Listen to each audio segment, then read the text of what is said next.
పవిత్ర శ్రావణ మాసం శుక్రవారం సందర్భంగా శ్రీ భద్రకాళి అమ్మవారిని దర్శించుకుని ప్రత్యేక పూజలు చేసిన వరంగల్ పశ్చిమ నియోజకవర్గం శాసనసభ్యులు నాయని రాజేందర్ రెడ్డి ఆలయ అర్చకులు ఎమ్మెల్యేకి మంత్రోచ్చరణతో స్వాగతం పలికి అమ్మవారి వద్ద ప్రత్యేక పూజా కార్యక్రమాలు చేశారు. అమ్మవారి దర్శనం అనంతరం ఎమ్మెల్యే మాట్లాడుతూ ఈ ప్రాంత ప్రజలకు ఒక నమ్మకం భద్రకాళి అమ్మవారు. అమ్మవారిని దర్శించుకునే ప్రతి ఒక్కరికి ఎలాంటి అసౌకర్యాలు లేకుండా అమ్మవారిని దర్శించుకోవాలనేది మా లక్ష్యమన్నారు. భద్రకాళి అమ్మవారు అనగానే వరంగల్ జిల్లా వెలుకొలుపు తీరుగా ఉండే అమ్మవారు నమ్మకం. కాబట్టి ఇక్కడ సౌకర్యాలని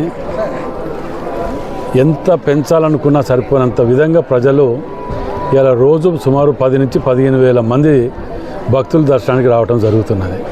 అందులో భాగంగానే అమ్మవారి గుడిని డెవలప్ చేయడానికి మాడవీధులు, గోపురాలు, అదేవిధంగా నిన్న మొన్నటికెళ్ళి కూడా జీవో తీయటం జరిగింది. అన్నదాన కార్యక్రమం గతంలో 100-200 మందికి సుమారు వండి చేసేది భక్తులకు.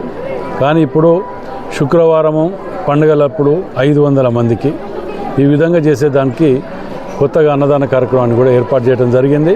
మరి అమ్మవారి సన్నిధిలో కూర్చుంటే నిజంగా కూడా ఇవాళ ఎంతో ప్రశాంతతగా ఉన్నది. మాడవీధులు, డిసిల్టింగ్ కానివ్వండి, అన్నిటి కూడా రాబోయే రోజులలో ఒక గొప్ప అమ్మవారి నమ్మకంతో పాటు ఒక టూరిజం ప్లేస్గా కాబోతున్నది.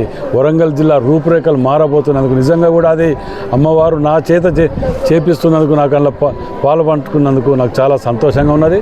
మరి ధర్మకర్తలు కూడా నూతనంగా నియమించబడినటువంటి ధర్మకర్తలు అందరూ కూడా ఇక్కడ కొత్తగా ఉత్సాహంతో భక్తులకు అసౌకర్యం ఎక్కడ కలగకుండా పూర్తి స్థాయిలో నిమగ్నమై ఉన్నారు.